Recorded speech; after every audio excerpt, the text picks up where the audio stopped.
अस्सलामुअलैकुम। आलमी मरकज़ी खानका तारिक जहांगीरी इंटरनेशनल पाकिस्तान की जानिब से मैं मियां हुजूर का साहबजादा खलीफा हकीम शारिक अहमद तारिकी जहांगीरी एक बार फिर आपकी खिदमत में हाजिर हूँ। आज आपके लिए जो टॉपिक लाया हूँ वो बहुत अहम है। वो ये है कि मौक्कल की नियाज कैसे लगाई जाती है।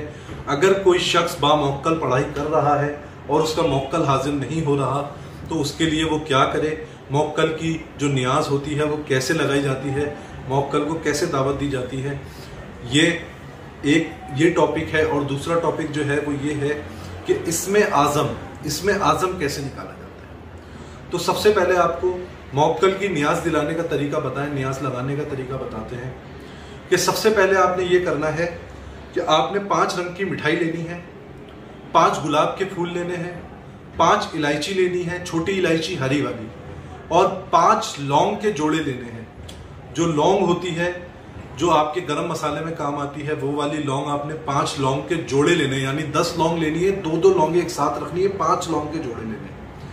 इसके साथ आपने 5 फाये रुई के जो इतर में मोतर हुए हुए हों वो लेने हैं। इतर या तो हेना होगा या ऊद होगा, इन दोनों के अलावा इसके अलावा कोई इतर आप इस्तेमाल ना करें, या हेना इस्तेमाल करें या ऊद इस्तेमाल करें। इसके अलावा आपने एक पूरा मीठा पान बनाना है। पान पे छुरी या कैंची नहीं लगी हुई हो, पान पूरा हो, उसको मीठा पान बनवाएं और एक कूंडे में रखकर नियाज करें। और उसका इसालो सवाब जो है, जिस भी मौक्कल के लिए आप पढ़ाई करते हैं, बामौक्कल पढ़ाई कर रहे हैं किसी भी मौक्कल की, जैसे अल्लाह समद पढ़ने वाले हैं, अल्लाह समद जो लोग 1.25 लाख मरतबा पढ़ रहे हैं लेकिन मौक्कल हाजिर नहीं हो रहा, 40 दिन मुकम्मल हो चुके हैं, तो वो ये नियाज दिलाएं। और अल्लाह समद के जो मौक्कल हैं उनका नाम है अब्दुल समद, तो उनके नाम से आप ये नियाज दिलाएं और इसका इसालो सवाब जो है वो उनको दें। और उसके बाद आपने ये करना है कि किसी भी समंदर के किनारे या कब्रिस्तान में या वीराने में आपने ये रख देना है और नियत ये रखनी है कि ये आपके लिए है, आप ले जाए। तो इंशाअल्लाह इस अमल से आप जिन हजरात के जो बामौक्कल अमल कर रहे हैं और उनके मौक्कल हाजिर नहीं हो रहा या तस्खीर नहीं हो पा रही है, तो वो ये अमल करें तो इंशाअल्लाह तस्खीर में भी आसानी होगी और मौक्कल भी हाजिर हो जाएगा। इसके साथ साथ मैं आपको बताता चलूं कि इसमें आज़म कैसे निकाला जाता है। इसमें आज़म निकालने का 2 तरीके मैं आपको बता दूं। एक तो बहुत आसान तरीका है, या हय्यू या कय्यूम, ये आपने पढ़ना है और बाकायदा इन 2 इसमों की जो है ना आपने मेडिटेशन करनी है।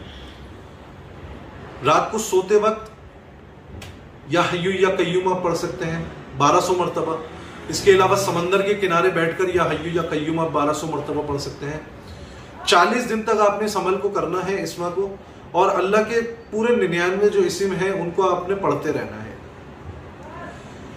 इस दौरान आपको किसी भी इस्म से अगर मोहब्बत हो जाए और इस इस्म से लगाव पैदा हो जाए तो वो आपका इसमें आज़म है, आप उसको जो है पढ़ सकते हैं इसमें आज़म के तौर पर। इसके अलावा एक तरीकेकार ये है कि जैसे मैंने अभी अपनी पिछले वीडियोस में बताया, अल मुईद जो इस्म है, जो अल्लाह का 60वां सिफाती नाम है, उसके 124 अदाद है। अगर किसी इंसान के नाम के 124 अदाद बनते हैं, इल्मुल आदाद के जरिए 124 उसके आदाद बनते हैं, तो अल मुईद जो है उसका इसमें आज़म है। वो 124 मरतबा ही रोजाना अल मुईद पढ़े तो वो इसका इसमें आज़म है। और इसमें आज़म पढ़ने से इंसान नागहानी आफतों से, परेशानियों से, बुराइयों से, बद नजरों से, जादू जिन्नातों से, इन सब से महफूज हो जाता है। जादू के मामलात होते हैं तो उस शिद्दत से उसके ऊपर जो है वो अटैक नहीं हो पाता जिस शिद्दत से आम इंसान पे होता है। इसमें आज़म पढ़ने वाले की खासियत होती है। तो अल्लाह ताला आपको अपने अमल में कामयाब फरमाए और आपको, मुझे, हम सबको मखलूक खुदा की, मियाँ हुजूर की, दीन की सिलसिले की खिदमत करने की तौफीक अता फरमाए। अपनी दुआओं में मुझे याद रखें। जज़ाकल्लाहु खैर। अस्सलामु अलैकुम।